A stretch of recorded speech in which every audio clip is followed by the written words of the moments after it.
Everyone, call the meeting to order. It's 8:31. I have everyone present except for Mr. Hubbard. He will not be here today.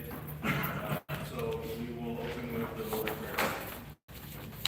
Our Father, who art in heaven, hallowed be thy name. Thy kingdom come, thy will be done on earth as it is in heaven. Give us this day our daily bread, and forgive us our trespasses.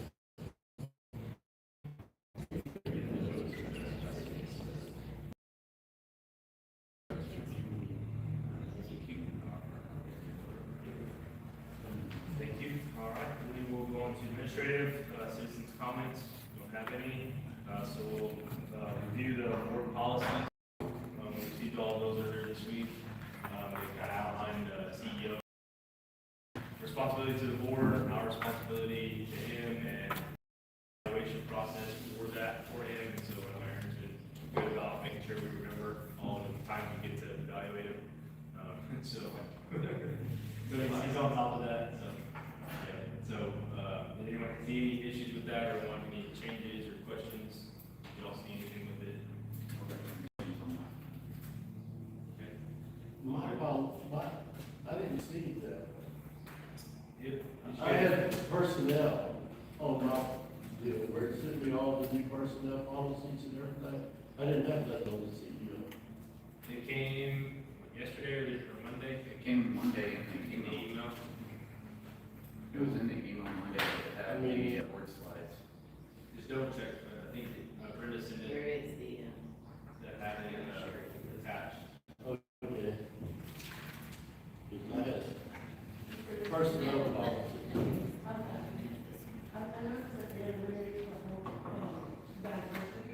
Well, that's not that yet. Right? That's the policy, right? Yeah, that's not your policy, that's a handbook. So we'll get to that in a second. So it's just those three policies regarding The employee policy handbook, Mr. Wolf, there were three other attachments on that email with that. Okay. That's fine. Go ahead. I'm sorry. All right, no issues there, we'll keep everything the same with those policies, then we'll move on to review of Phelps business performance.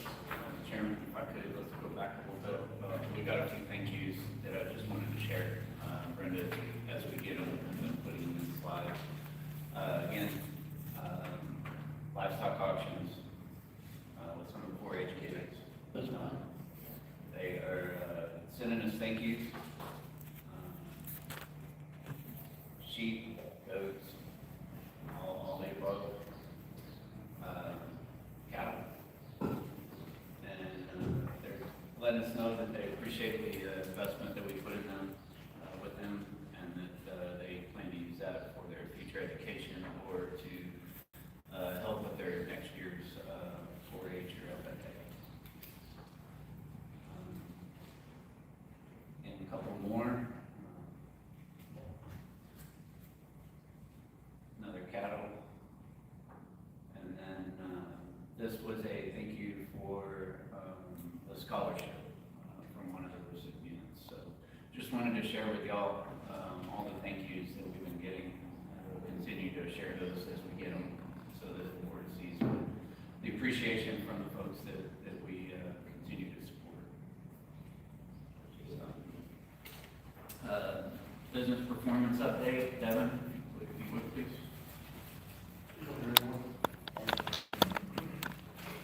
We'll start with operation measures from last month. Time we got the initial NSA, contracted customer got all our information, so we proceed was about 17 days.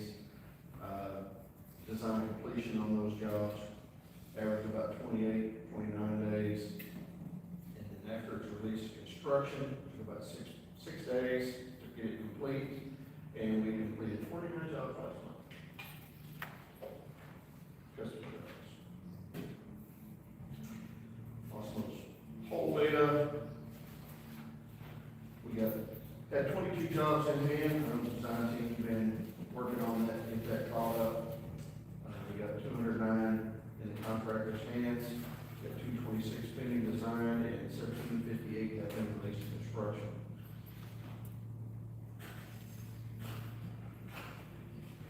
Here's our, we had 72 poles replaced last month.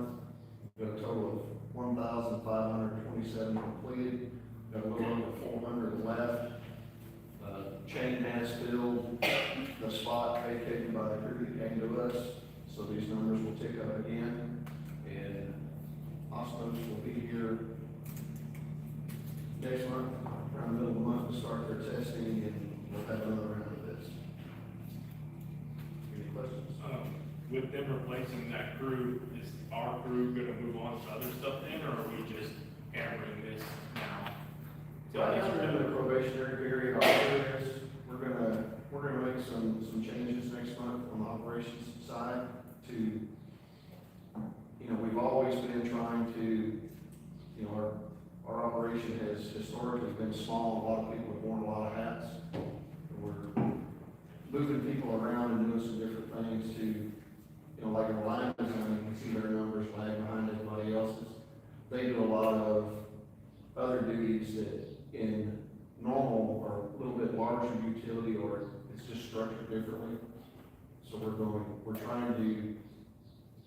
gonna adjust some of those workloads, and once the new crew gets off of their probationary period, we're gonna rotate the crews through some of the pole replacements and augment that, and just give them that experience, because it's a different type of work than what they do normally. And, normally in an outage scenario, what are you doing? You're replacing pole in the worst case. So they just need to keep up. But we will move the crew here. We're gonna rotate all of them into different types of work instead of having it kind of the way it is now. They're doing the small construction jobs and things like that. We're gonna broaden their scope of work. Basically, Any questions? Devin's going to improve efficiencies and streamline how the operations folks operate out in the field. And so we're going to have two separate, basically separate, we'll call them divisions. But when all is said and done, after they all get the experience through all of the different areas, it'll be streamlined into two supervisors that run certain areas. Service and maintenance and construction group. I just remember when we hired that crew, the thought was we're gonna have less contractors because we've got our own crew now. Well, if we replace them with another contractor, I get it, if we're trying to push the poles, get them done, but some point we should drop off a contractor, right? So remember, we also have, it's not just pole changeouts. No, I know, but that's what I'm saying, did we just replace that crew, and now we have an additional crew on poles because we're trying to finish them? Or did we just increase the budget because we didn't cut contractors and we added a whole crew in-house? No, we didn't increase the budget. We're not gonna go outside the budget that y'all approved.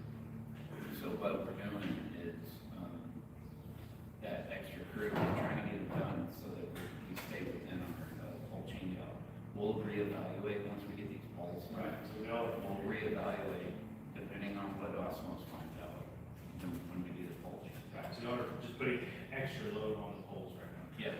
With We the want to fix those, change. we had almost 2,000 a couple of years ago, we didn't get done. Right, that was my question, was Yeah. replacing them was. We will, as soon as the testing's done, depending on how many we have, we will look at that amount, make sure we keep enough resource on poles to complete that in a specified time frame. Or, like we've done this, we said, okay, we'll get this done this much time, and we'll look at that number, have kind of the same rationale.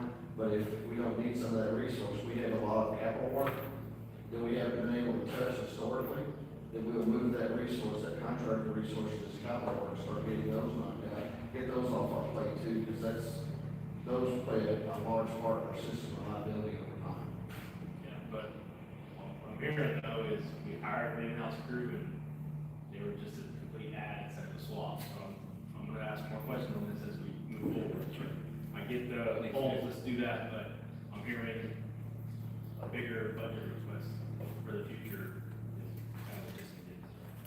I get it right now, but I hear you evaluating, so I'll ask more on that later. Yeah, please do. Again, we're just trying to stay on top of Osmos polls to get them done. Right. And once they're done, then we'll reevaluate, like you said. But again, you also have to think about capital projects. Our crews aren't geared to do capital projects, so we're gonna have to use contractors for that, no matter what. Well, when we hired, right, the crew we brought in. We don't have the equipment, we still got it, we don't have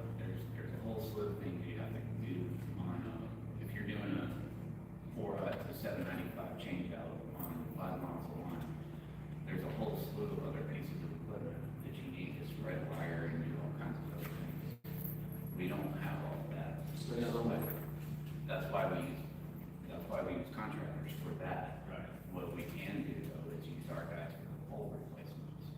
So that's why I say we'll reevaluate once we get these pole changeouts done. Yeah. It just depends on how many of these, capital projects we have ready to go at that point. And that's where we're absolutely gonna use contractors to go do the, capital projects at this point. I don't think anybody's disagreeing with that. I think the question is, are we gonna stay within our budget? And I, And if we're not gonna stay within our budget, then we have a problem. and I thought, I made that comment, I said we're gonna stay within our budget, we're not gonna expand the budget, but we're utilizing. Okay, and that's from, and when we say this, if I'm stepping on the toes, I don't want next year's budget, you to come in here and say, well, we hired this crew, we got this, now we need a $500,000 increase so that we could do all this stuff. And we're just wanting to make sure that there is a budget and we stick to it. Yes, That's the main concern. Yes, sir, understood, Okay, because I'm gonna be with him asking the same questions. understood. The main goal, you know, we have enough work available, you know, we can add another crew. And then, so it really takes some away, but the main goal to get this other crew, I said all along, was, you know, take some of that work away from the contractor, which we will. And it's to get more journeymen, and more people in that room, so we get the guys, that have to be on call, you know, 1 week out of every month. You know, we need more bodies in there, so they have better quality of life, and they're not constantly on call, because that's a grueling task. So what is the cheapest way to go? Is it contractors or hire in-house? I mean, if it's cheaper to go with contractors, then what?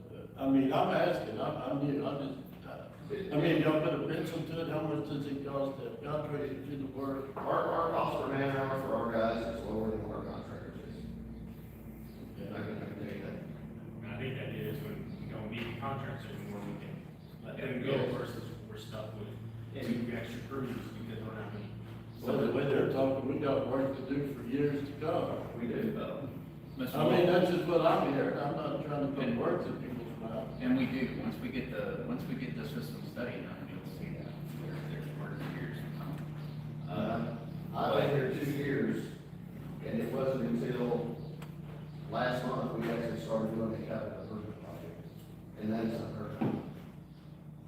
You know, it's, normally you have, like he's talking about, a plan, and you're working these projects every year, and for one reason or another, you know, we got all these projects based on the study that they were never really started, and when I came here, he says, we need to get these going. So he had to reevaluate and build a new model, because the old one was just based on some old information. But now we have a target, we have plans and jobs in that plan that we need to get done just for reliability purposes. And, you know, I have to strike a balance with, you know, how many crews do I want to keep in-house? And then how much of that work, you know, our capital workload is heavy at this moment, and will continue to be that way as our system grows. But it's just like Reagan just mentioned, you know, when that capital work dries up, that's when some of the contractors go away. You know, the ideal would be a lot of these home replacements and the maintenance type work, you do that with in-house people, because that budget is different than our capital work. Our capital work builds for our rate case if we ever have it. So if you ever need to build a rate case, that's where you put your most expensive resource. And it's just, you play a game there with the numbers. You put the most expensive resource on your capital projects, and then you put the operating and maintenance. You put your least expensive, which is our in-house guys. And then most of those is what your customer sees too. And you want them to see Phelps employees in their yard, not contractors. This is my thoughts on it. Keep asking the question. It'll be constantly evaluated, you know, we still have, you know, about 400 or 500 polls, and I wanna get done with those as soon as possible. So I allowed Shane to bring another crew, and as soon as we get the results from Osmos. We'll evaluate how many poles it is on this year's testing, and we will ID how many crews we want to keep on that. And like I said, we have 4 or 5 other jobs that are ready to roll on capital work, larger construction. We have a reconductor down here to go to Arbor Fields. So when that subdivision comes in, we have to reconductor that to supply enough power or enough load down there to be able to handle it. So there's a lot of little projects. Reconductor in Laverne for the school. We have to get that done before the school opens up too. So there's a lot of work that we have to get done that will reallocate this resource that's been on these poles and go do those projects. Like Eric said, our equipment, stringing equipment and dollies and stuff is sold when they move to this facility. And the equipment is about $500,000. And if we're not doing a lot of it, our guys really don't have the experience. That's why I said we're gonna change the scope of work that they start handling and get them back into the swing of that. And, a couple of years, we should be able to start taking on that kind of work again. It all depends on what we decide as a management team, how we want to attack that. Couple of things, Mr. Wolf, you weren't here last year, when we decided to go ahead and add that other crew. It was mentioned that as far back as, your predecessor in that seat could remember, there's always been contractors here, at least one.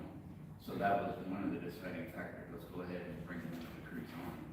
And then on the other crews, again, that goes back to giving us some flexibility if the work dries up.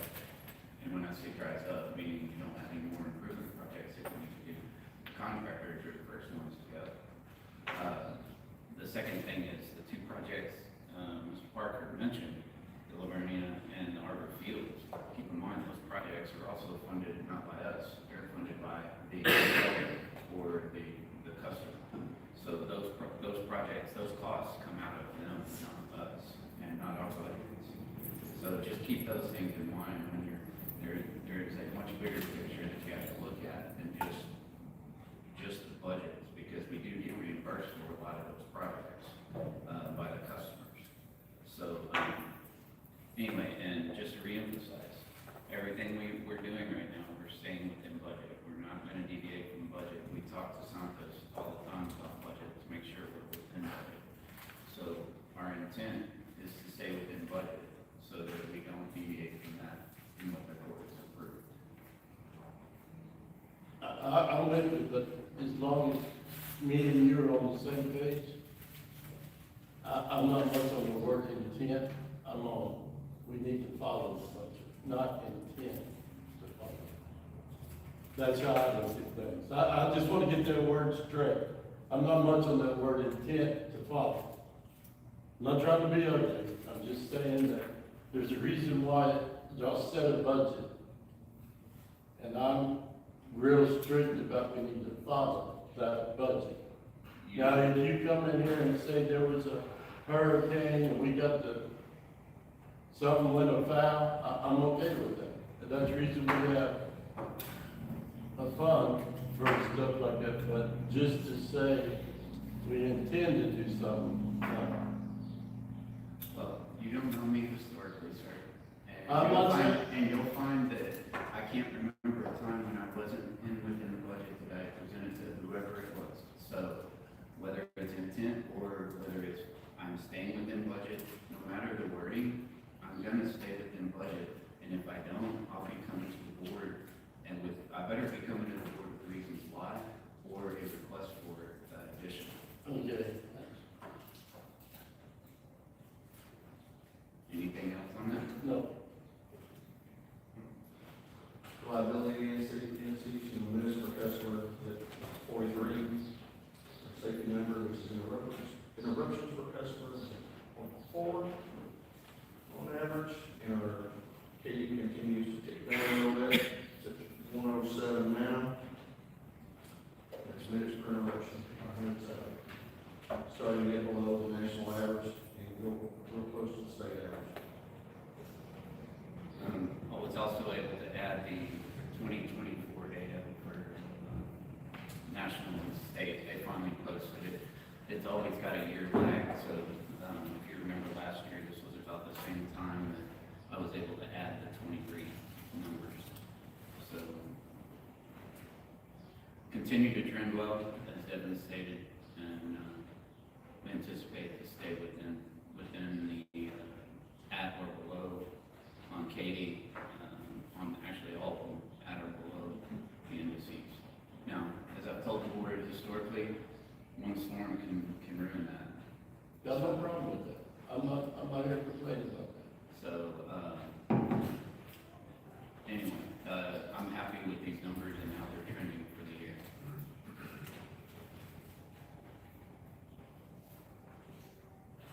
And our total customers are 18,452 at this time. And we've added 124 total for this year so far. Still waiting on the subdivision to make an effect on that, quick increase. So, we've got a couple other little subdivisions that may cause it a little small bump in those numbers, that are, in progress right now, so. Harborville is under guard work right now, so that will impact us probably last quarter next year. Yep. We'll start adding significant numbers from us until that will pick up some. Finally getting that dirt work on that one. Anything else? Any questions on indices? Okay. Yes, sir. Thank you. Santos, if you would, please. Members of the board, Mr. Chairman, we have before you our year-to-date financial statements as of May 31st, 2026. State of the economy right now, we have inflation at all-time high of 4.2%, at least as far as I can tell. We have natural gas in the state at $3.23. And we're talking about costs and budgets and things of that nature. Because of the our costs will always be rising. There is no scenario that we will see costs go down unless our customer base comes down, and at that point we'll adjust our operating costs based on our projected revenues. But going forward, I'm always looking for opportunities to maximize our earning potential. I've been a part of credit card and Amex programs that provide us with cashback opportunities, and we're in the process of pursuing an Amex cashback program where we are at a very healthy cashback percentage of 1.5% cashback as we push some of our expenses through the credit card. I think that's very appealing to us. If we could push, we're projecting if we could push $15 to $20 million through the credit card, we'll get a 1.5% return on that investment. Or our expenditures are, items that we're leaving on the table. And it allows us to maximize our investments in the money we have to pay. That 15-day flow between when we pay with our American Express and ultimately pay the bill with the American Express every month, that 15-day flow is significant. If we can keep $15 million, $20 million in our bank account for 15 days throughout the year, that translates to $350,000 to $400,000 in additional earnings. Right now, we pay with the cash, which is fine. So if we implement the Amex program, it allows the vendors to get paid immediately, allows the cash to stay in our bank accounts much longer. We earn investments, and on top of that, we get cash back credit of 1.52%, which is, as you go through the financial statements, you'll see the effect of maximizing those earnings, and for me, that's really beneficial. So we're looking into it. We got those rolling, and as the program kicks off, we'll be reporting what the effects are. If it doesn't work out and we can't push that much money through it, then we're done. But at this point, it seems like it's a way for us to sort of stave off some of those higher costs that will be occurring for the foreseeable future, and it's a no-brainer for my perspective. So I just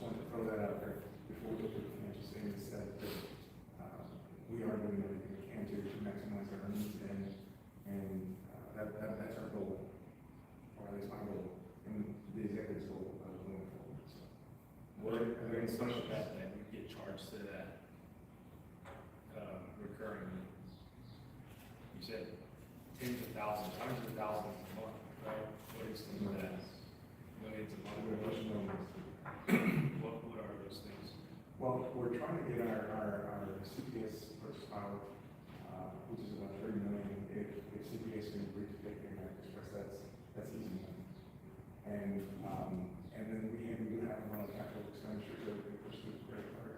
We have operational consumable items that can get pushed through the majority of our operating expenses on our salaries. So that's not going to happen. But anything that we can, we like to push through there, increase the flow time between the date of expenditure and the date that the money leaves our account. It's significant, 50%, and that's the goal.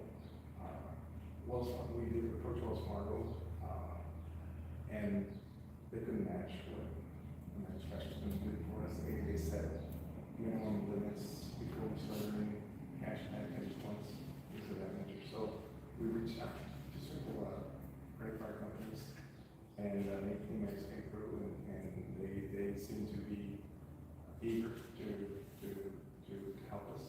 And I think it's a valid or an appealing program to pursue. And at this point, it seems exciting that we can earn those months. That's just, I guess that's crazy that CPS would take a credit card payment. What is Amex's benefit to it? Because we're not gonna, They charge fees. we're gonna pay every Well, month. they charge fees to the people that are accepting the program. But at the same time, if someone's not apt to accept the American Express credit card because of the fee, every credit card charges fees. They will waive that fee and make it more appealing for them to accept it.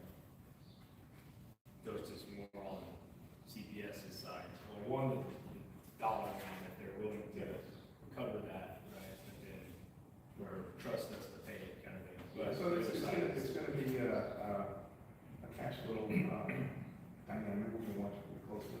Actually, I really like the idea of our cash staying in the account for 15 years. I have to be excited. So, just from that perspective, it's appealing. We could do that with our Wells Fargo right now, but we don't receive any cash out from that. So Wells Fargo gets the benefit, collects the fee. We get to keep our money in our bank account a little longer, but I like the other side. I like the cash components. Make sure you set 15 alarms to make sure you make the payment on time. Oh, Is that yeah. late? Yeah, $30 million. I gotta keep it. So, Chairman, that- I just asked Santos to stay transparent with the board, so that's why I asked him about the HR and what we're doing on the credit card side, just so y'all know. So what are you using these on people that we already use credit cards on, except for CPS, is that correct? well, right now, if we do adopt the Amex, I want to consider every effort to push everything through the American Express. Okay, and what I've learned, sometimes customers say if you use a credit card, you gotta pay more than what you do if you don't use a credit card, because they have to pay that 5% or whatever. We need to make sure that the products we buy aren't going up Correct. because we're using the credit card. No, it's all has been considered. So again, we'll see what the net effect is. And of course, it's gonna be monitored. I'm really excited about the possibilities. I'm with you. I don't have no problem. Right now, it's just possibilities. Yeah. And, I haven't seen it to this extent, but, I'd like to at least give it an opportunity. If we can do it, then we can do it. It benefits us, benefits our vendors, and, makes us a lot of money. So, let's go down to the financial statements as of May 31st, 2026. We have a total sale of power of 17.9 million, or 33% of the budget. We're running $1 million lower than we did last year at the same time. I liken that to milder temperatures and other factors. And if you look it down to our purchase power, we have a little over $10 million, or 32% of the budget. So we're trending well within our purchase power budget. Our total operating expenses are $4.2 million, or 40% of the budget. Right now, we are 3% lower, 4% lower than our projected budget, which is always a good thing. I commend the executive team and our managers for controlling costs. At 5 months into the year, you usually see trends that will continue till the end of the year. Being under budget is a great thing. Even with higher costs and newer positions, we're still trending below budget. That means that we did a great job at basically where we'd be budget-wise this year, and there haven't been any surprises. Not that there won't be any surprises, but again, very good position. I want to highlight our other income of $2 million, 5% of the budget. This is where we're making up some of the shortfalls in our electricity sales. Part of that is $708,000 in interest earned, $167,000 in line extensions, and some miscellaneous and penalty, and going $351,000. So we may be $1 million off in our sales, but we are making up for it in our other income, non-operating income. I mean, that's always the goal. If the AMX program does take off, well, then this number will go up significantly. That wasn't anticipated, so that's always an exciting thing. So income before the deductions is 5.6 million, or 44% of the budget, trending right where we thought we would be at this point in time. And all in all, it's a great place. Are there any questions on the financial statements?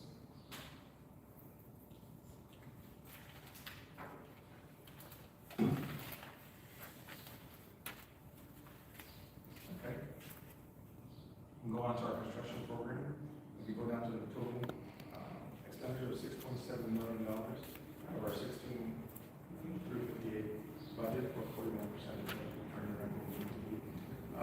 This amount will increase with the approval of our rollover last board meeting, and we'll start tracking that as those expenditures come in. Total of $1.9 million, $2 million. What's that? I know we talked about the meters last meeting, right? We get lots of meters. What's the ad value adjustment that's now gone over? Add the leak adjustment program. The adjustment will take place for the June financial statements. So the add the leak adjustment line item on the schedule. 262.6. For the meters. No, it's that one.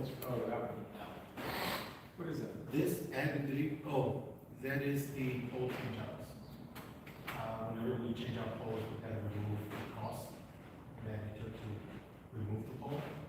So it's part of the capital project, so we have to adjust for it and add it into the system. Because it is a capital project, it does take into account the budget. So it wasn't part of the distribution plan projects list, it's separate from that? This was part of the budget, it just wasn't figured into as much as one anticipated, depending on the type of goals and the type of cost that this would take effect. But that account, the add and delete adjustments for rules, that will take be evaluated as well for future budgets. Is it possible just to clear confusion on that and make that a project under here? from just a code adjustment, it's not adjusting the budget, but just reclassing that, there's not much description there. Like, if I would have been under pole change out, line item, I would have a question, even though we're pushing poles, right? But it just.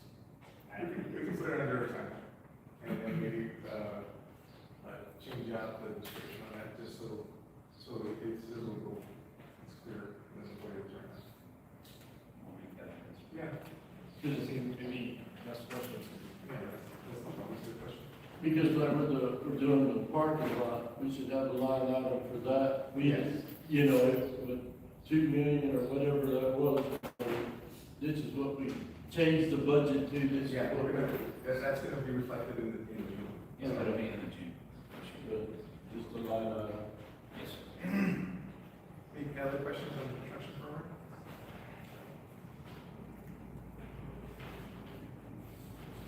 We have our operations meeting for the 31st with customers of 18,400. We sold 29,741 kilowatts for $3.3 million of revenue. Like I mentioned, we're running around $1 million behind last year, but we made up for that with our other revenue. As we go into the summer months, some of our higher months, we expect revenue to go up and sort of make up that shortfall as of right now. We all want rain, but the rain also keeps temperatures down. Any questions on that? We have a cash flow from operating activities as of May 2026. Our net cash provided from operating activities is a little over $5.8 million. We're projected to exceed $14 million for the year, which is always a good, healthy indication of where our rates are and where our budget is. So as we move forward, this $5.8 million will be used to fund a portion of our capital side and then fund next year's capital side. We're in the process of contracting synergy with cost of service rate projection, rate or revenue projection, which will help us plan for the coming years. It will highlight some of the areas that will either be funded with bonds, possibly detail any shortfalls that our current rate structure is going to be subjected to. So I'm excited to be a part of that process, and going forward, it'll really solidify in my mind what we need financially for the next 10 years. Any questions on our cash flow? Thank you. Going over safety. It's just overall safety first. We always preach that to our operations folks, but we also preach that in-house with our internal team, because safety is also important inside the office. So the next safety committee meeting was July 24th. There were no actions taken on the previous. We did have a recordable. The team member was cutting an avocado and inadvertently cut himself. And we had some knife training after that. So we'll just leave it at that. It was an accident and those happen. So anyway, we did have training to try to alleviate any future issues with that. Personnel update. We have our new warehouse associate, Zach. Ron, our groundskeeper, left voluntarily. And Roy Flores was promoted to GIS technician. He was actually already doing pretty much that job after Ethan left. So we moved him into that spot. It made the most sense. And then Benny McGowan got a promotion to line design level 3. He completed his level 2 test, and we're proud of him and glad that he continues to try to push to get to that senior level line designer. questions on promotions, terminations, new hires? Open positions, with our Leo moving to the line department, which was a huge asset to it, so we didn't know how much that was gonna be, but that's been a great asset moving him around. We have interviews in process right now for our new line designer to take his place. The fleet mechanic, they've been going through interviews for several weeks now, and they finally located a person that they really are excited about.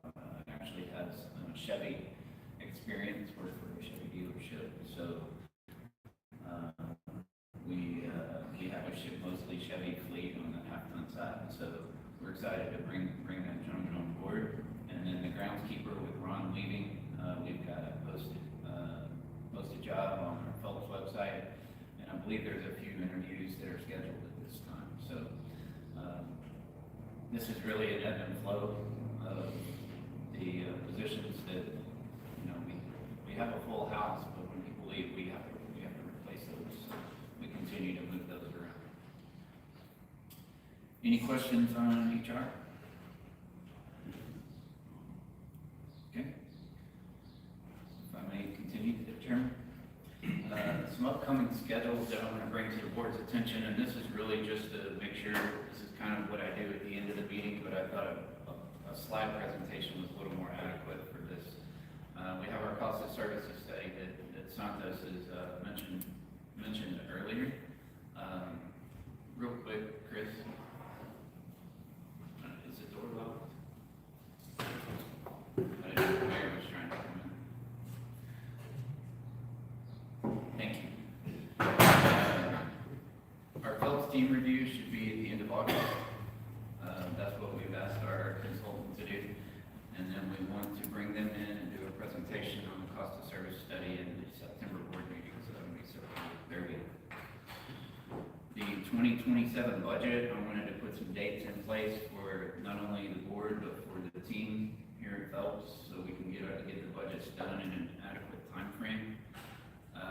I'm asking for the budgets to be given to me by the end of August for my review and make sure everything looks good. Budget workshop, we'll probably do it the week of September 21st. As we get closer to September, we'll look at everybody's schedule and see what we can fit in that fits in everybody's schedule. We can always do an individual workshop for an individual board member. So if you want to sit down, I know I did it with the rest of the board a couple of years ago, but I'm happy to sit down and go over line by line with any board member as required. And then the budget presentation, October 28th board meeting. The anticipation would be approval, and also gives us time to schedule updates and approvals from the owner cities in November, December. So that's typical of what I've done here since I've been here, trying to get it done earlier so that we're not crunched and trying to do everything in December with our owner cities.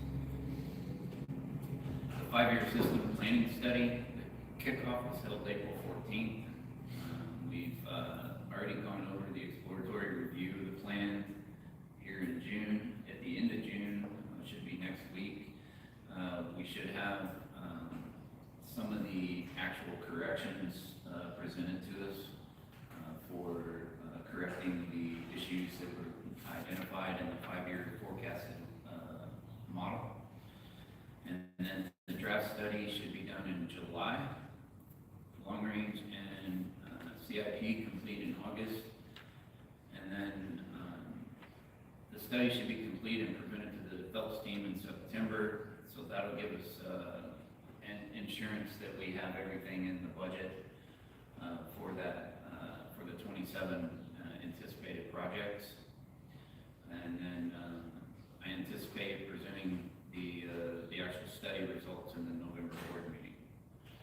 So these are just my big items that I see coming up here towards end of the third quarter, into the fourth quarter, that will probably take a little bit more time than maybe a normal board meeting. It just depends on how many questions everybody has. you don't think you could present that study to us before we approve the budget? We can.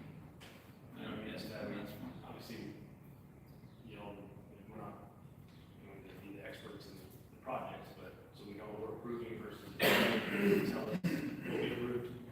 Kind of thing. I mean, I know you'll explain it in the budget, but is there an ability that can? Maybe we could do it Workshop? where we could do it with a workshop. And that way the, At least 27 projects Yeah. in that one, and then the full plan after if it needs to be. yeah, we can do that. We'll make that adjustment. Any other questions or concerns about it?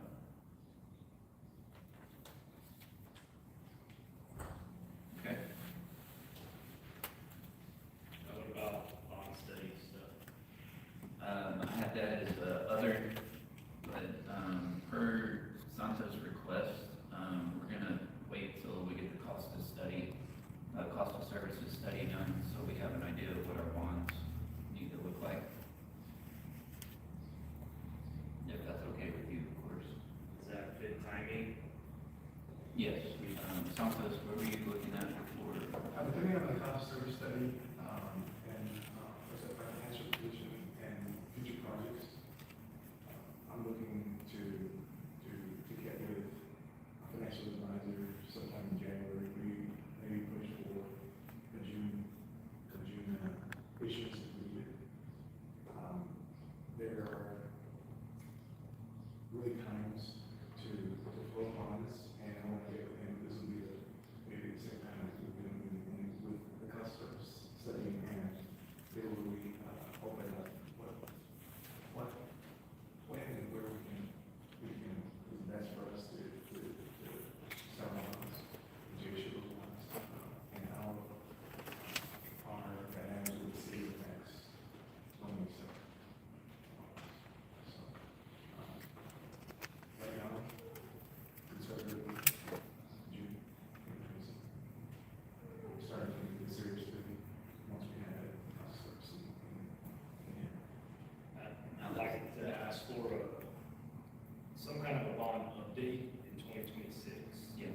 Of what we've got, the historical issuance, because like I said in past meetings, it was a big deal. We needed to pass a bond every 3 years or every 5 years, so I'm nervous about pushing out. I know you said we've got cash, we've got those things, but I'd like to see that there's a full understanding of that. Because, and then trying to go through Floresville and the struggles there, it has to be through the city. I'd like to know you've got the full grasp on it sooner rather than later. You know, if it's June 27th, I can pass something, cool, but, that's one of the big, because I think we're past due on a bond issuance based on the last 30 years of Phelps. Which doesn't mean it's a bad thing, but I'd like to know that y'all got full understanding and control of that change that we've done forever. Like I'm saying, that's not saying it's right what we've done all the years, because we're paying interest, we're paying all the things, but I'd like some comfort knowing we all got the grasp on it. So, however, if it can be in the next couple of months of just the understanding of our current situation. And I think, my understanding will be greatly enhanced as we go through that cost of study, financial, projections, will bring to light what our needs are in the future. Whether the dynamics of issuing bonds, whether they're with the city or with Phelps alone, there has to be a need. I mean, and that's critical to the market. There has to be a need and the rate structure to support the next issue. So, right now, the need is being developed, and the market likes to know what you're gonna spend this $10 million on in the next 3 years, and can you get it? So, without that, nothing comes into focus until we have that customer service study. So once we have that, then, of course, we can discuss with our financial advisor who has experience with Floresville and the city's Floresville and the impact it has on the city. I know that the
outside of one expertise.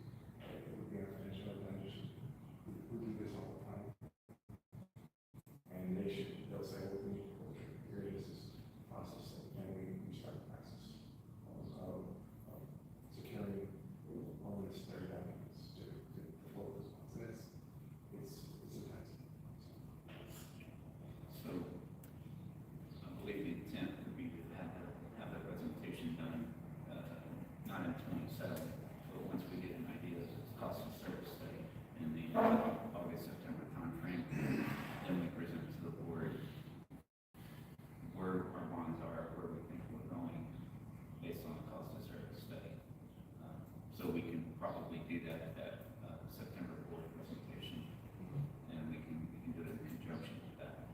The intent at his discussion points was his anticipation is we can build the June, July bond if we need it, and start talking to financial advisors later this year into January. So And all that is in coordination with city force and their financial. we can give you a much better picture from a big picture perspective once we have that cost of study, cost of service study. And that's why Santos wanted to wait. He wants to give you a better picture based on where we are today and what the cost of service study shows if we need to do.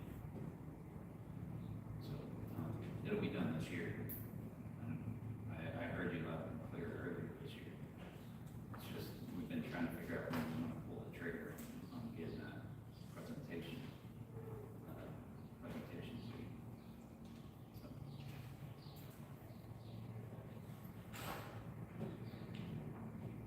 Any other questions on upcoming schedules? Okay. Other updates? Operations department?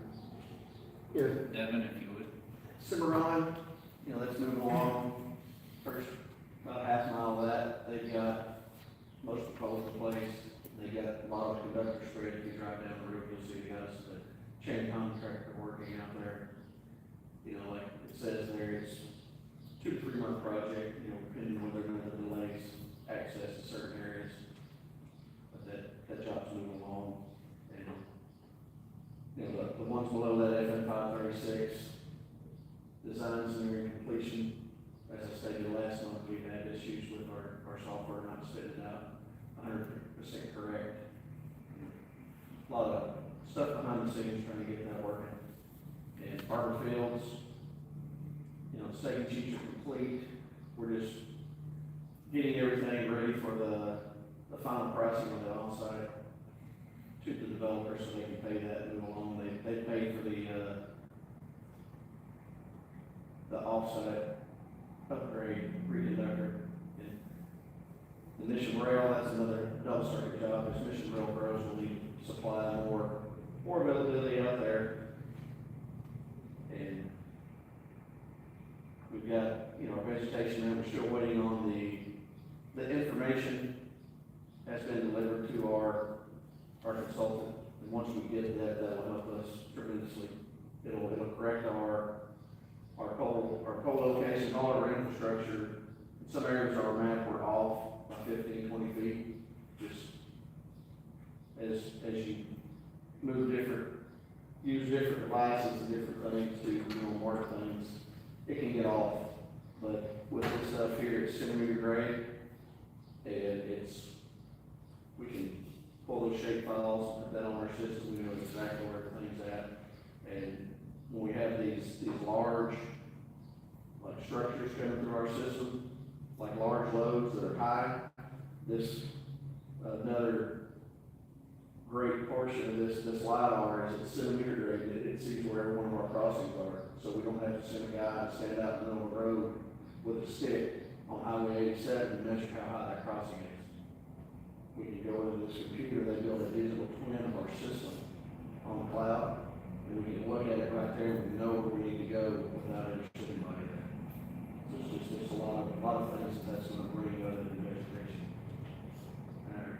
Pole inspections, as I stated earlier, Osmos will be back on the 13th of next month to start that. They'll be here 8 to 10 weeks to get that done. And we'll, as I said, reassess by the results of that testing, and we'll move some of our contractor resources in our O&M budget and put them on this capital work where it's more beneficial, and we'll get our upgrades done, which is, FM 536 and Mission Rail. Those two are kind of fluctuating as to which one is more important. As requests come from Mission Rail might get moved up and be put ahead of FM 536. We'll just see how that goes.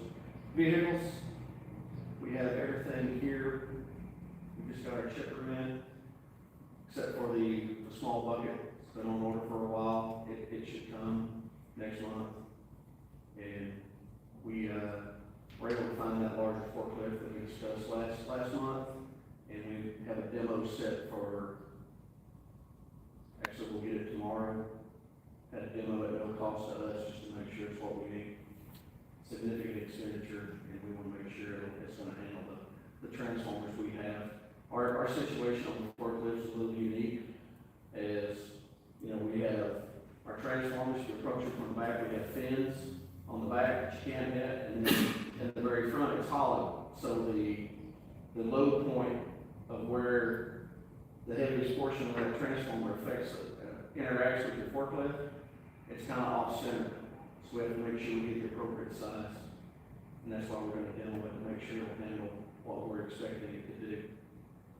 Because most of the time you put the heaviest portion of your load right up against your forks, and as you go out, you need a bigger unit with the proper counterbalance to make it operate safely. But that's where we're at with that. We found a piece of equipment, and like I said, they're bringing it in, and they're going to demo it for us at no cost to us. If we don't like it, we can send it back. If we like it, we can take it. That's where we're at. Any questions? Couple of things on distribution upgrades. Cimarron, if y'all are interested in seeing what that type of construction is and what it entails, you're welcome to go up there. It's right before the Bear County line on the right side.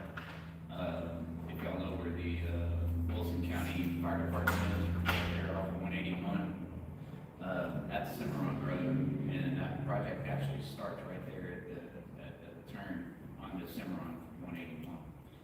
So it goes right in front of the project, goes right in front of the fire department. So again, if y'all want to see what that construction looks like, you're welcome to go up there. And just be mindful that the bigger vehicles do take up, half the road, so you got to go around it. It's neck down to one lane.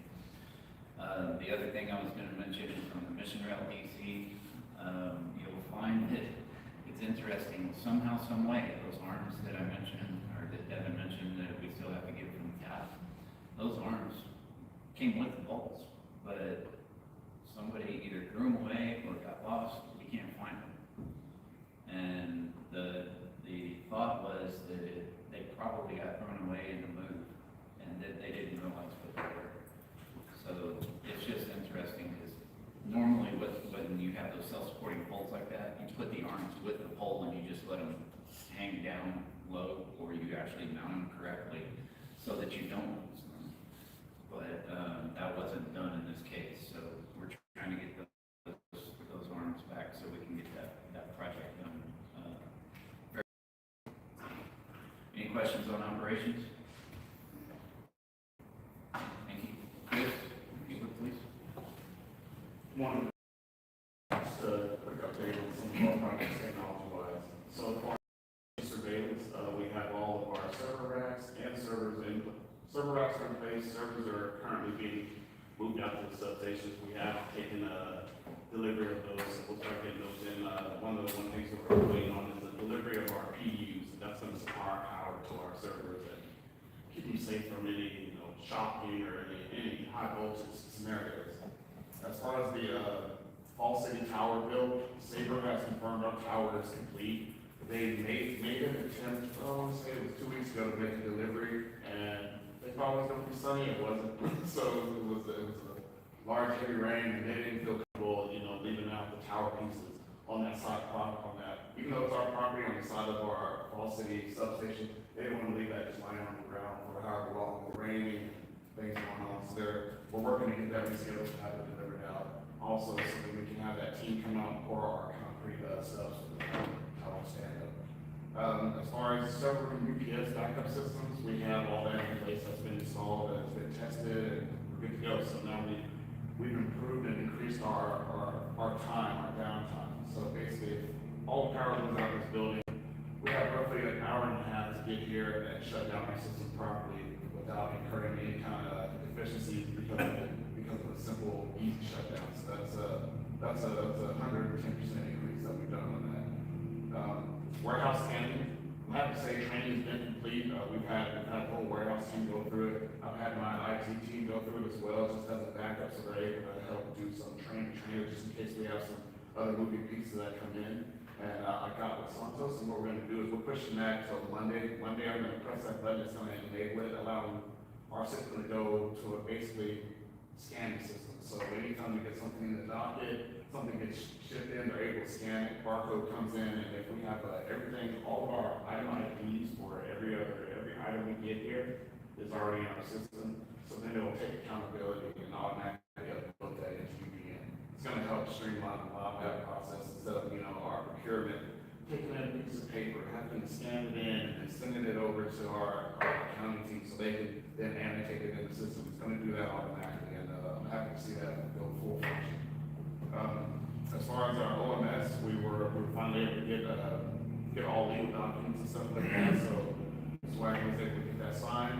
We're on the back and now doing all of our API configurations. This is what we talked previously to you about with the whole data voice, where everybody's moving away from data voice because their OMS system, they're just not there yet.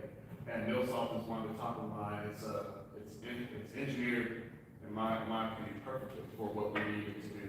It's gonna allow us to be more intuitive on our systems and outage reports. As far as the MFA, we've finally gotten all the fobs in, and we're gonna push that out as of the 1st of July.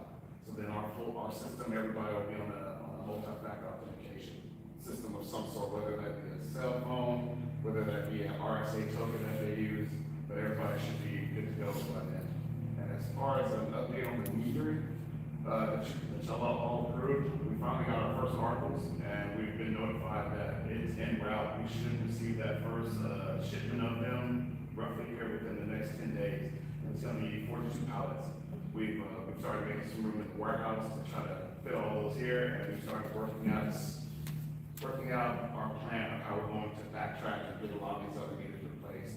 Our thoughts on this are we're gonna go a cycle prior to our current cycle. That way we don't mess up billing when they're trying to bring in all current accurate counts of billing. We're not doing any estimating, we're trying to get accurate counts. So like we're coming up on billing cycle 1, we'll work on the previous cycle, which is cycle 4, and replace not all of those meters. Replace the non-RD meters and replace the meters that we have malfunctions with.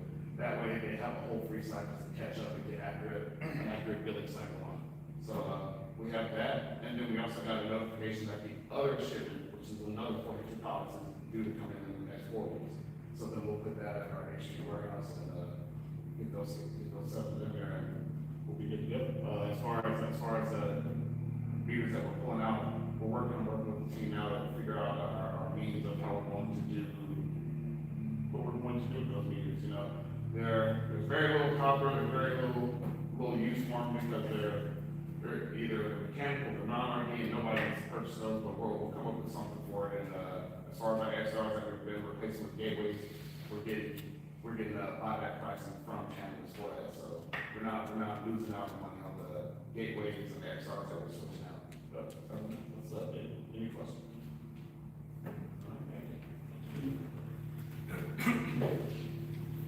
Engineering department, just an update on spur materials. We are fully connected with spur materials now, but they're still working on turning up all their systems, so we're not seeing their full capacity yet.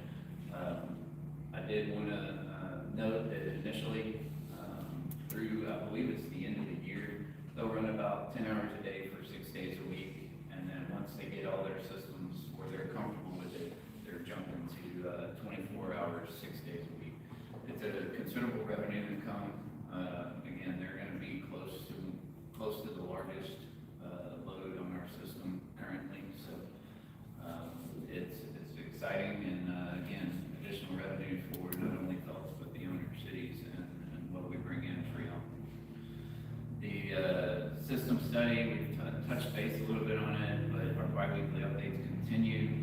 We have another one on Thursday, tomorrow, and they're still on schedule per their proposed budget proposal. If you saw in the schedule earlier, that was based on everything that they presented in the proposal. So they're still within what they had presented. We had the meeting that showed the model criteria violations, and then we're starting to look at solutions, and that's what's in progress. Bentwood, again, the delivery is early August. We're working towards hopefully having the site prep done and the foundation completed for this year, and that's all we're going to be doing this year. We actually had a really good meeting with CPS finally, and I was happy to see that they looked at the design and they've figured out a high-side design that will work within the site.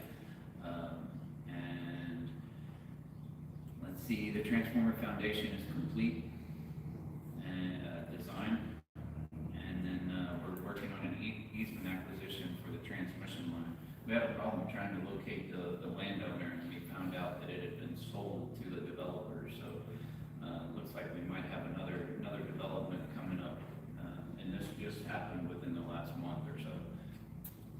We haven't heard from the developer. We're trying to contact them to get this easement, but yeah, it's potentially another development that may happen there close to Bentwood. So. And then the CT/PT metering, the audit's kind of morphed into something I didn't anticipate. It's not just how the CTs and PT multipliers look within our system, but we're finding that some of the meters may be wired incorrectly. So it's just making our system more efficient and ensuring that we're billing the customer either correctly, or if we're overbilling them, change that number. So we're going to continue to look at this, and we take this seriously because some of the multipliers are wrong in the other direction, where their bills are going to increase quite a bit. And so we're going to continue looking at that and make sure that when we do make any corrections, that we have the backup to ensure that when the customer comes and talks to us, we have the backup to show them what the change was and why. So anyway, even some of the miswired metering, those bills may go up as well. Anyway, we're working hard to try to get that all resolved, but I've gotten a lot more in depth with it the last week because of some of the things that they were seeing, and we're diving a lot more deeper into it than what I ever thought we would. And it's going to be a good thing, because once we're done, it's everything's going to be in there, and we'll have confidence that it's correct. So, any questions on engineering?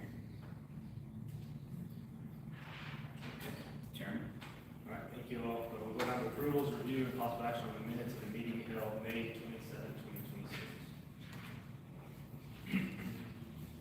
Any questions or any actions on those minutes?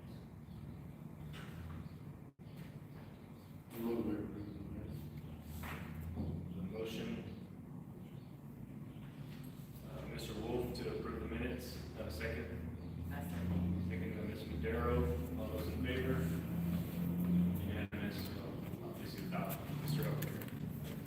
All right, review and possible action on employee policy manual changes.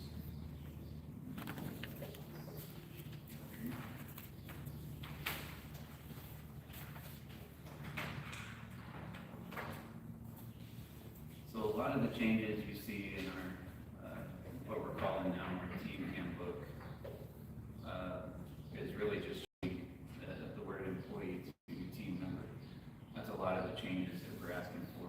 Today, what we're going to do is, I'm not going to ask for approval on this yet. We're still reviewing portions of this. We're only going to look at sections 1 through 3. We're going to stop at the safety, because I was going to do the safety policy section today, but we're in a staff meeting yesterday. We believe that we need to hold off on that because we have procedure manual, we have safety policy and our team manual.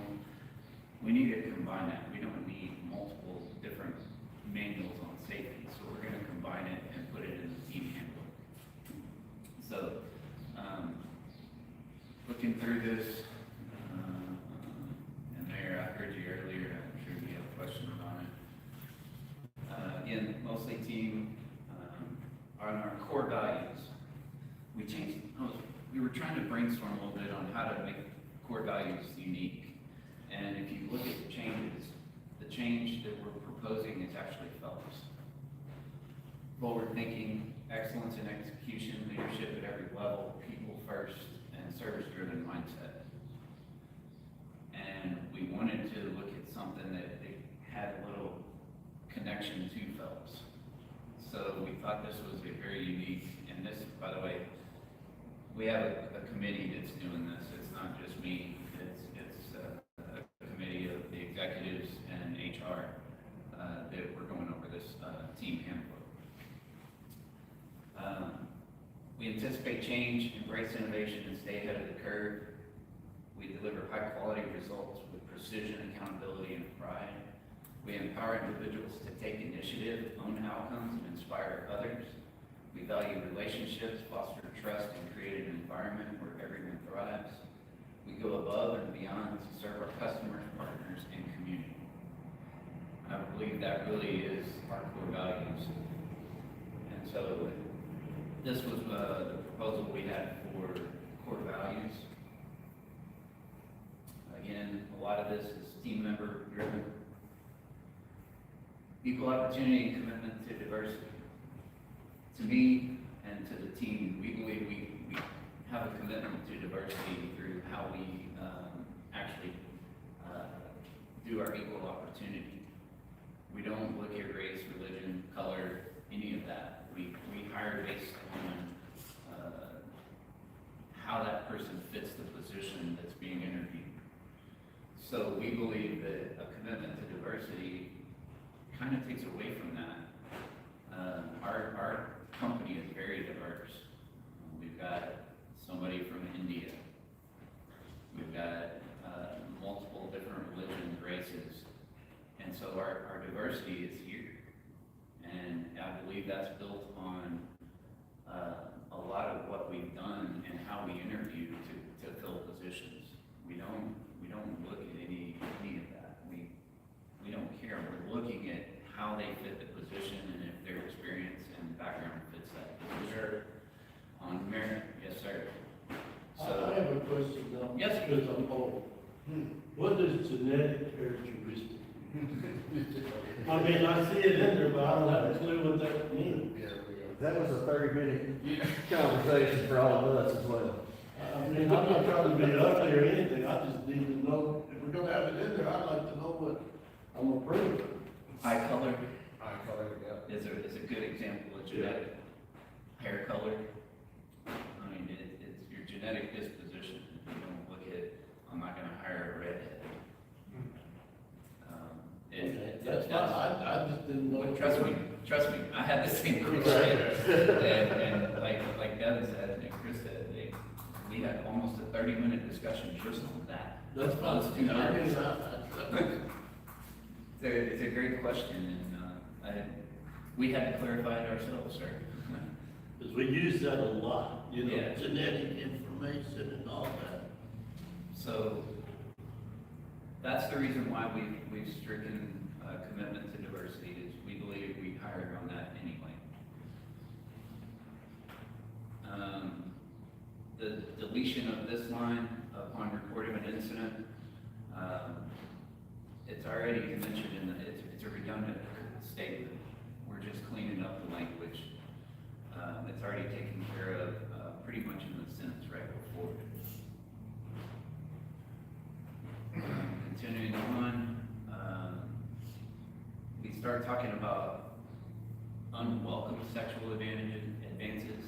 Well, any sexual advance, right? Whether it's unwelcome or other. So we're basically cleaning it up to where, what's the definition of unwelcome? There's really not. So and it's up to interpretation. Was wondering today, maybe, unlocking them all. So again, this is really just cleaning up some verbiage that we believe, didn't need to be in there. And, Santos was really the one that said, let's get rid of that, because what is unwelcome? And we all agreed. Unwanted sexual advances, any sexual advance. Again, continuing on, team members. I think that was pretty much it. We just kind of reworded this, procedure for reasonable accommodations under the, it's under the EEOC, I believe. No, ADA, sorry. So under ADA, to make accommodations for disabilities, we just reworded it and basically have everything running through HR.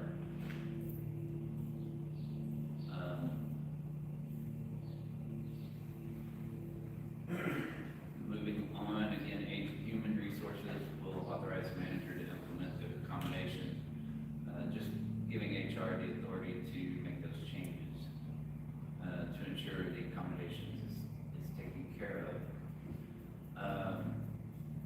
We want it to be more generic in the compliance side on immigration. So we just said current immigration laws of the United States, instead of being very specific on which act it is, because things change over time.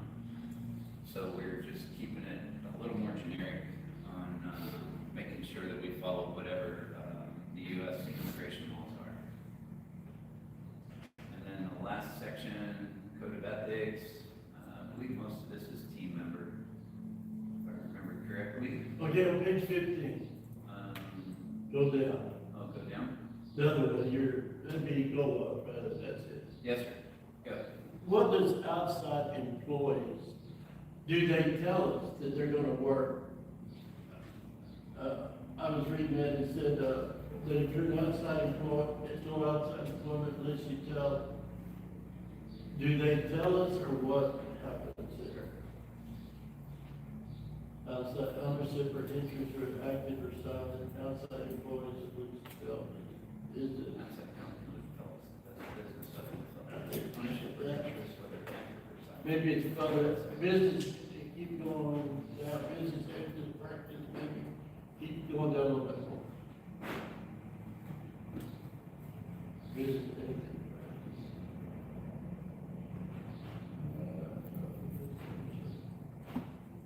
but I read where, about outside employment, that they had wanted, they could do it, but we needed to get with them or something. Do they contact y'all if they're working outside of Phelps? I don't have a problem with it, I'm just, do we, If I remember correctly, the intent of that section is to, you can do outside, you can go, we've got guys that rent trailers next door, I mean- they do whatever, but they can't do it during working hours, during Phelps working hours. And that's the protections that we have in place, because if they're here working and they're on our time, and they're taking the cell phone, can I rent this building? yeah, I mean, it's really just, if they're doing business during times that they are working for Phelps, that could be lead up to discipline or possible termination. Okay, I'm just curious. I guess that also trickles down to if they come to work, unprepared or exhausted, if putting at risk that tandem as needs to be, right? If they take a job, they can smile high and they try to come here. If it affects what they do for us, then we have to have a talk with them. That's the reason I was curious if you knew they contact, tell us, I mean, I may run a ranch for somebody in my off time. Do I tell y'all that I'm doing this, and I'm baling hay till 3 o'clock in the morning and coming here? I mean, I'm just, I think that only comes into account is if it affects what that person is doing for Phelps, then yes, they need to tell us. And we need to make sure that that doesn't, that doesn't cause an issue with us, with what they are hired to do here for folks. Okay. Just one other thing, then I guess, Okay. then when we go to 16, I got other Let's see. page 16. 16, go. I think it's the one on, entertainment, that kind of stuff. Yep. It says like dealing in less than an arm's length manner. What does that mean? Which bullet? It was on page 16, it may be further down, but it says like dealing with less than an arm's length manner. Somewhere on page 16, I don't know exactly. I was reading my phone, and I didn't know what that meant when y'all had that in there. And it was like, take, Control that, so because his page don't match up or not. yeah, it may not, but it was doing with the, you know, like, Oh, it shows the results right there. and I have no associate with suppliers. You know, like going out partying with people and all that kind of stuff. I didn't understand. Quickly click on that. Yep.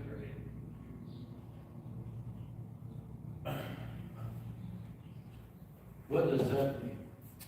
Arm's length is a technical term that means that there has to be a separation between relations. If you're buying supplies from your brother, that's not an arm's length. If it's just a friend, that's an arm's length. There can't be any relation between the transaction. If my brother is a partner in a CPA firm, if we contract them to do consulting work, and he's directly involved in acquisition work, that's not an arm's length, because of the benefit to you. It's sort of a conflict of interest term. It's used in federal guidelines a lot, but basically it's make sure that there's not a conflict of interest. There's a separation, let's say. Is that like the guy that takes me to those Spurs games? Yeah, I can do business with him, but I can't do it with my brother? you can, it's, I get it. we get conflict of interest, if he takes you to the Spurs game and, you go to give him a contract. Happens all the time. Okay, do y'all write that down so that when it comes to the board, we know who took you to the Spurs game? Throw that out, or the guy that took you out to drink the night before, or whatever, do y'all bring that to the board and say, look, I've been partying with this guy and he wants to do a contract with us? Well, there's a definite ethical consideration as executives. We do embrace the ethics of not doing that. Now, does that happen as a former auditor? It happens all the time with board members. There's things that are never brought to light, but again, there's conflict of interest. Does that happen? Yes, it does, but it's up to the executives to not place themselves in a situation where there's really a quick of a conflict of interest. And I'm very sensitive to it. I think Mr. Wagner is very sensitive to just the appearance of impropriety matters. So that's the arm's length terminology.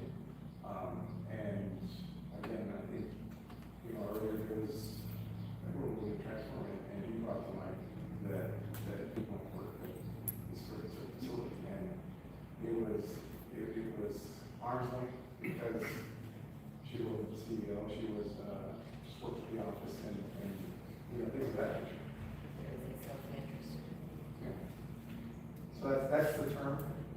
I don't know if we need to revise it so it can be a little less. I mean, we do have that circle deal that says you can't hire because that's your wife or that's their first degree or second degree, or, you know, I don't know if we need, from what you're telling me, maybe that's something that, because of that, whatever you call it chart, you know what I mean? Nepotism. Yeah, nepotism type deal. I'm just throwing that out, because I know that that's a, messing with suppliers and all is a very slippery slope. And once you start that downward spiral, it's hard to get out of it. I mean, it's a, and like you said, you've seen it. I mean, we know companies that have finally had to say, no caps, no calendars, no nothing, no drinks, no meals, no nothing, just because you got so far out of hand on that slippery slope. And I'm just throwing that out as something to think about. I mean, Well, as a committee, we thought the language was fine based on, this exact same discussion that we're having.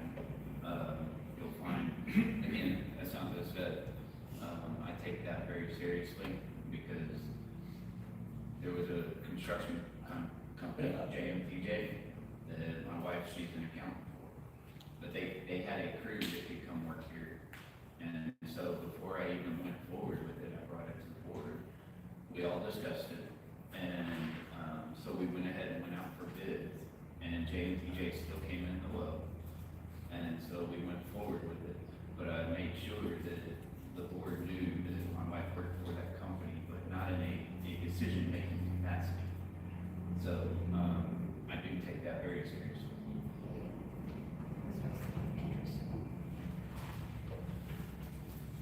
Any more discussions on that?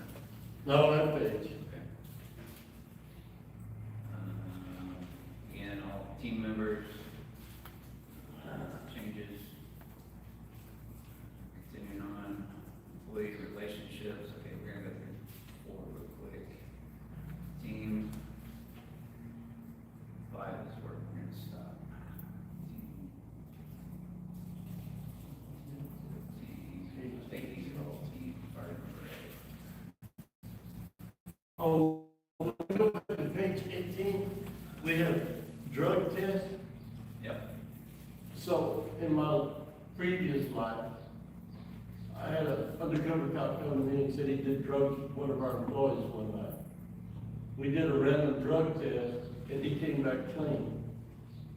The reason was, because we sent him to Wilson Memorial to have the test, but we didn't test for the drug that he was using. So when y'all do drug tests, how wide a span do y'all go? I mean, I had no idea, because they said, oh, we just test for cocaine and marijuana, that's all we can. You didn't tell us to test for all this other stuff, so I'm just throwing that out as something. Our tests are based on the CDL licensing requirements. DOT panel. DOT panel. So it tests for every known substance that if you have a CDL license, if you test positive for it, that's not good. Okay, that's all I need to know. I mean, that was it. I just want to know how wide, just throwing that out. Again, taking seriously the CDL, we want to make sure our guys are not driving our vehicles under the influence of any drug or alcohol that may impair their capabilities to drive that vehicle, especially with these bucket trucks being so large.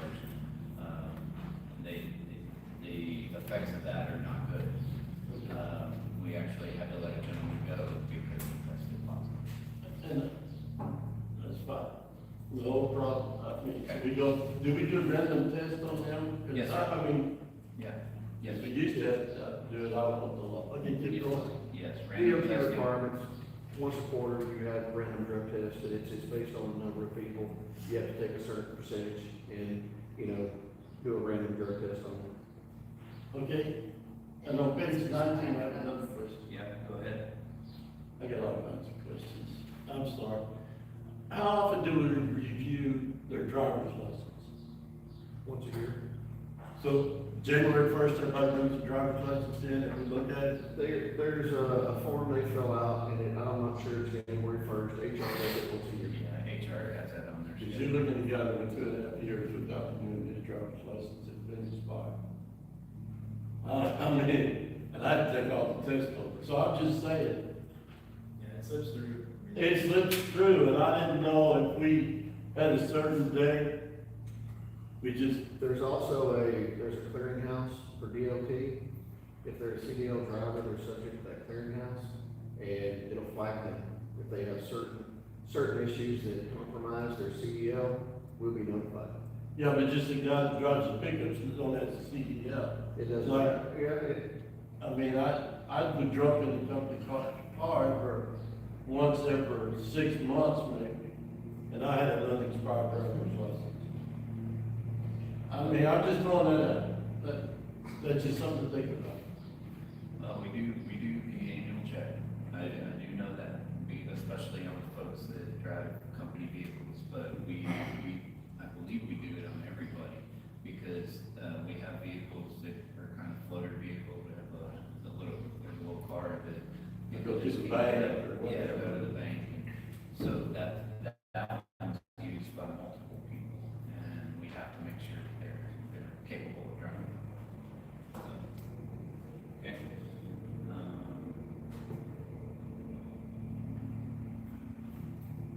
All these are team members, we did change that, we're not gonna do physical checks for paychecks.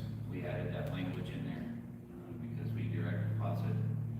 So, we just added that language in here so the team member understands, what they need to give us, for employment here.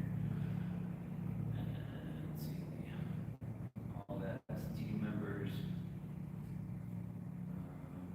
Overtime, we left it alone, just team members, call duty.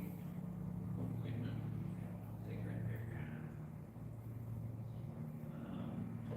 We changed it to 1 hour. We've had some guys that, actually have worked here quite a few years that actually lived outside that 30-minute threshold, so, we don't see an issue with it being 1 hour.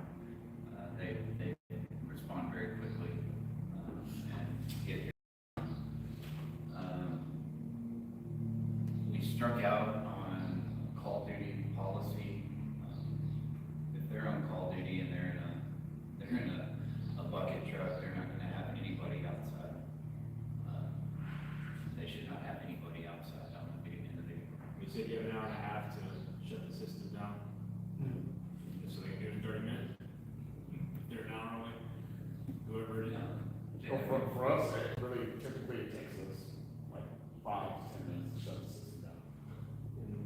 the call, the guys he has, they're not on call. It's Well, basically yeah. for operations. So They they guys can out in also, the field that respond to outages. they have the ability to remote in. So if they're doing a shutdown, they can remote in and start shutting things down, while they're in route. This is specifically addresses the guys out in the field that respond to outages Yep. after hours. Nothing really on deduction, excess, nepotism. There's your chart. Separation of employment, just all team member changes. Okay, on separation, like me, I always wanted to quit about the 21st of December. And then put my 2 weeks notice in, so I get paid for Christmas Eve, Christmas, New Year's Eve, New Year's Day. How does that work out if I quit? Do I give my 2 weeks, do I get all those holidays too? I don't know if I've been in that situation. Well, think about it, some of that dictates also, after you put in 2 weeks notice, you're not, You can't use vacation and you can't use sick leave. Exactly. Those two are in there. There's nothing about holiday. I'm just throwing that out. I mean, cause that's how, That's why we're talking. That's good. yeah, I mean, I read it and then, okay. Well, are there paid holidays or are we just off? Is that part of their days? Good pay holiday. All right. Maybe one, but- Again, I'm not asking for approval on this today. No, I just, So- but I mean, you put it in the package, so I thought you wanted me to read it. Yes, sir. Good thought. It's a good comment.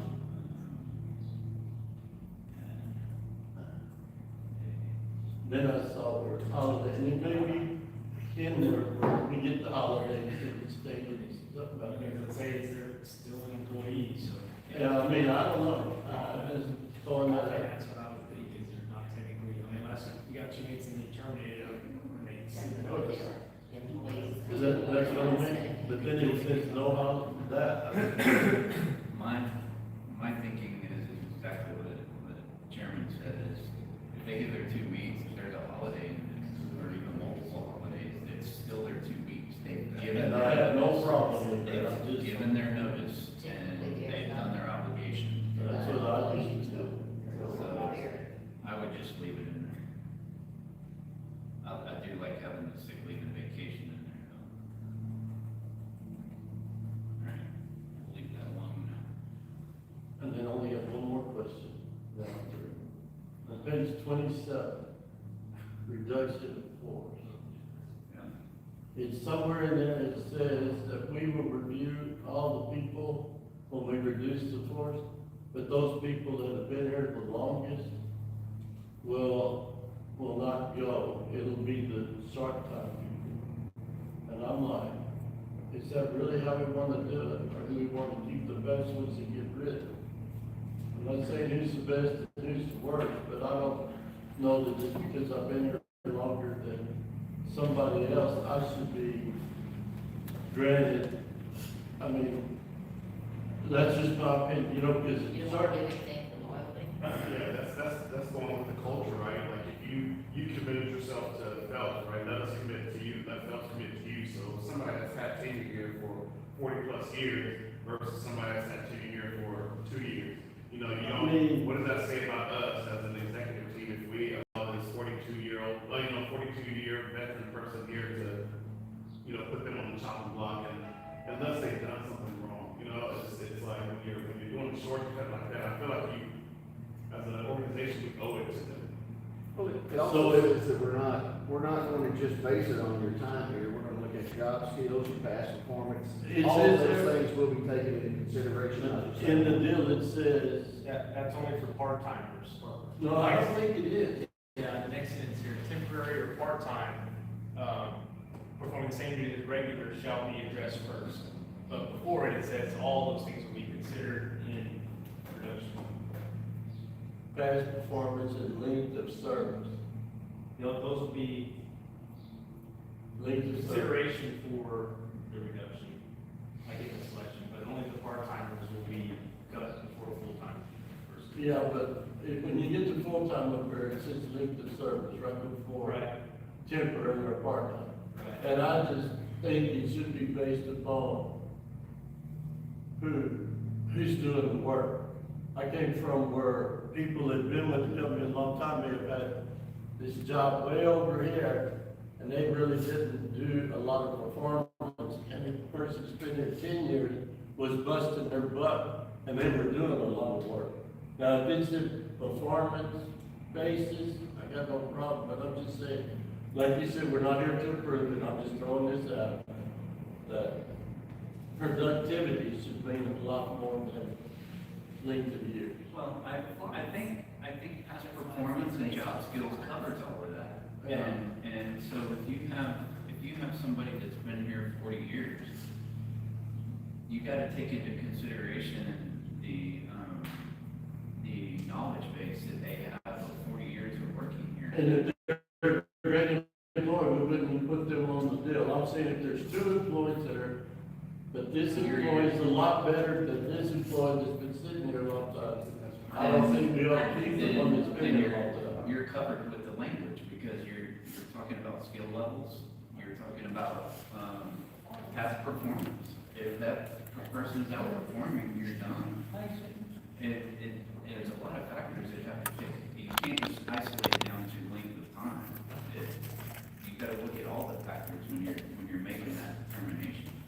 I have something to say about that. Yes, ma'am. Not only that, you're gonna take away all these people that have been working for 40 years or what, you're gonna take their retirement, all that. I'm not asking you to take nothing. I'm not thinking nothing away from If y'all anybody. fire me that's my opinion. Well, I think to just, address those sides, I think he's saying if you have someone that's here and, for lack of a better word, milking it, because they've been here for 40 years versus someone that's less years.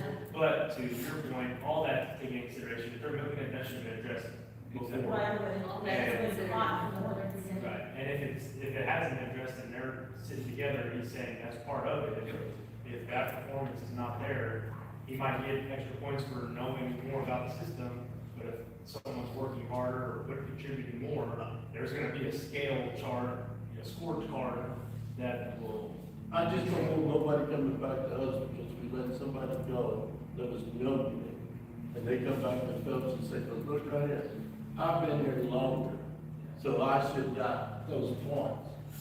Because I have sat and But it's not saying just longer, there's other factors in it. I understand that, I'm just saying, if we're gonna use other factors, then why don't we? It says it right there. I think all the factors are covered there, Mr. Wolf. Okay.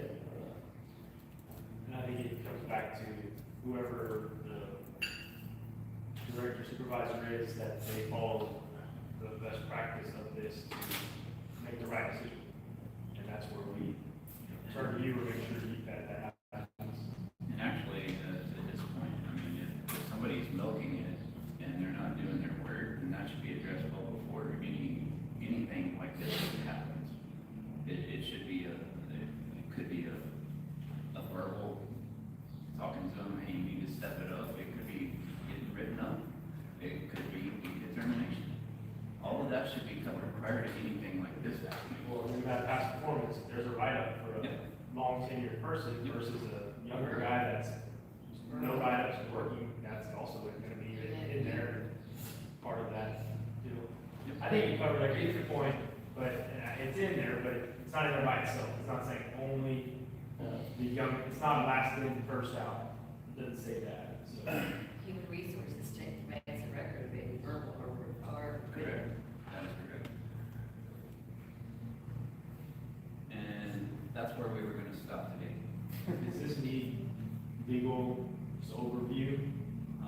I'll probably have legal review it just to make sure, but we wanna go through the language and make sure the board's okay with it before we send it to legal for full adoption.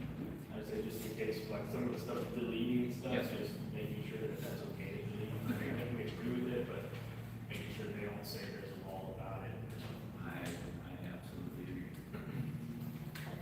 Okay, so, no action there. I think we go into executive session briefly, so anytime in the board meeting and pursuant to chapter 551 Texas Government Code, when there be executive session for personnel under 551.074, or attorney-client matters 551.07.